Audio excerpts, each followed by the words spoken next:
Good morning, student. My name is Vijay Kumar, Assistant Professor, Mechanical Engineering Department, ABES IT Ghaziabad. In this lecture, we will study about the sequencing of jobs through different machines. First definition, sequencing. What is the meaning of sequencing? Sequencing encountered in production shop where different products are to be produced over various combination of machines. Sequencing में क्या होता है कि किसी भी production shop में जब हम कोई प्रोडक्ट रॉ मटेरियल से फिनिश्ड प्रोडक्ट में कन्वर्ट करते हैं तो एक प्रोडक्ट पर डिफरेंट मशीन्स के थ्रू ऑपरेशंस होते हैं। उन ऑपरेशन को किस सीक्वेंस में करना है, सबसे पहले किस मशीन पर प्रोसेसिंग करनी है, उसके बाद किस मशीन पर प्रोसेसिंग करनी है, उसे एक पर्टिकुलर सीक्वेंस में रखा जाता है। उस प्रोसेस को बोलते हैं सीक्वेंसिंग। रॉ मटेरियल से फिनिश्ड प्रोडक्ट में जब कोई भी कन्वर्जन होता है तो उसमें डिफरेंट सीक्वेंस का प्रोसेस फॉलो करते हैं, होता है आपका sequencing. Basic definitions of sequencing. Sequencing में हम कुछ डेफिनेशंस यूज करते हैं, कुछ टर्म्स यूज करते हैं जिन्हें हम कैलकुलेट करते हैं सीक्वेंस करने के बाद। First definition is processing order. It refers to the order in which various machine are required for completing the jobs. Processing order means particular job के लिए जो एक ऑर्डर फिक्स किया जाता है, उस पर्टिकुलर जॉब को सबसे पहले किस मशीन पर ऑपरेट करना है, उसके बाद किस मशीन पर ऑपरेट करना है, उसके बाद किस मशीन पर ऑपरेट करना है, वो एक फिक्स ऑर्डर होता है, उसे बोलते हैं processing order. Next definition is processing time. It means the time required by each job on each machine. Processing time means किसी भी जॉब के लिए किसी भी मशीन पर उस कार्य को पूरा होने में जो कंप्लीट टाइम लगेगा वो हमारा होगा processing time. Next, ideal time. It is the time for which A machine remains ideal during the total elapsed time.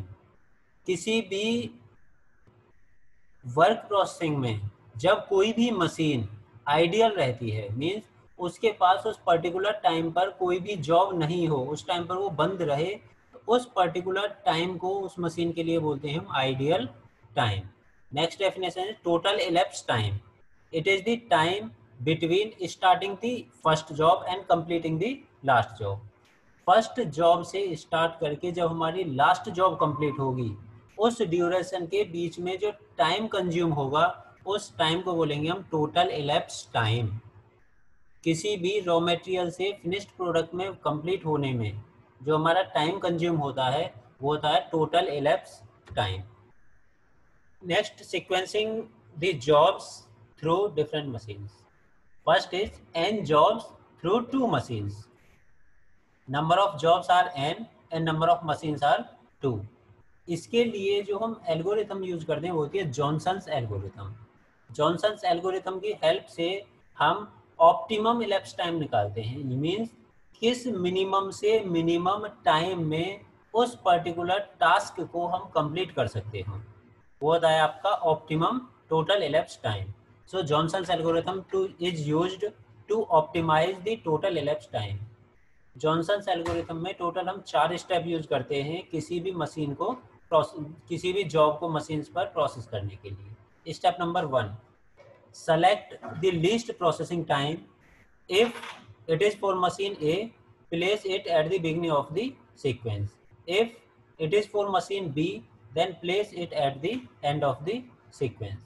First step में हम करेंगे सबसे पहले जो लीस्ट प्रोसेसिंग टाइम होगा सभी जॉब के लिए, सभी मशीन्स के लिए जो सबसे लीस्ट टाइम होगा उस लीस्ट टाइम को हम सेलेक्ट करेंगे। अगर ये लीस्ट टाइम मशीन ए पर आता है तो हम उस जॉब को सीक्वेंस के सबसे पहले रखेंगे। अगर वही मिनिमम टाइम मशीन बी के लिए आता है तो उस पर्टिकुलर जॉब को हम सीक्वेंस के लास्ट में रखेंगे। पहली जॉब पहली मशीन पर आएगा पहले रखेंगे, दूसरी मशीन पर आएगा तो लास्ट में रखेंगे। Step number 2, when there is a tie in selecting the minimum processing time, then there may be 3 solutions. अगर हम मिनिमम प्रोसेसिंग टाइम को सेलेक्ट करते हैं और वो मिनिमम प्रोसेसिंग टाइम टाई हो जाता है, या तो एक से ज़्यादा जॉब में मिलता है या एक से ज़्यादा मशीन में मिलता है, उस टाइम पर 3 अल्टरनेट सॉल्यूशन होते हैं। First solution, if the minimum value occurs only for machine A, select the job with larger processing time in B to be placed first.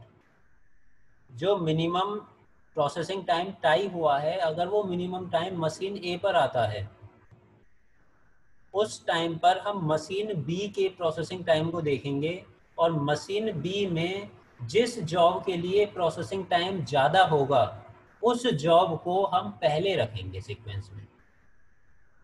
Second solution, if the minimum value occurs only for machine B, select the job with larger processing time in A to be placed last. अगर minimum processing time machine B में tie होता है तो उस time पर machine ए के processing time को देखेंगे और मशीन ए में जिस जॉब का प्रोसेसिंग टाइम ज़्यादा होगा उस जॉब को हम लास्ट में रखेंगे।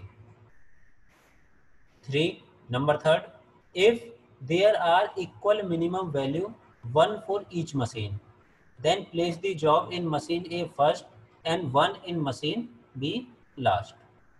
अगर मिनिमम प्रोसेसिंग टाइम टाई होने पर दोनों मशीन में आता है, एक टाइम होता है मशीन ए में, सेकंड टाइम होता है मशीन बी में, तो मशीन ए में जो जॉब होगी उसे हम पहले रखेंगे और मशीन बी में जो जॉब होगी उस जॉब को हम लास्ट में रखेंगे।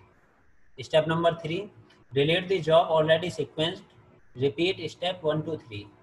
जिस जॉब को हमने सीक्वेंस कर दिया उस जॉब को हम उसमें से डिलीट करते हुए जाएंगे और इस स्टेप को तब तक रिपीट करेंगे 1 to 3 जब तक कि हमारी सभी जॉब सीक्वेंस नहीं हो जाती।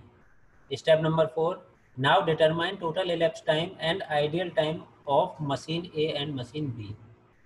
जब सीक्वेंस कंप्लीट हो जाए, स्टेप 1, स्टेप 2, स्टेप 3 तीनों कंप्लीट हो जाएं, सभी जॉब का एक पर्टिकुलर सीक्वेंस डिफाइन हो जाए, उसके बाद हम उन जॉब के लिए टोटल elapsed टाइम कैलकुलेट करेंगे और अलग अलग मशीन के लिए आइडियल टाइम कैलकुलेट करेंगे। मशीन ए का आइडियल टाइम क्या होगा, मशीन बी का आइडियल टाइम क्या होगा। नेक्स्ट वीडियो में हम इनके बेस पर न्यूमेरिकल सॉल्व करेंगे, numerical on sequencing of jobs.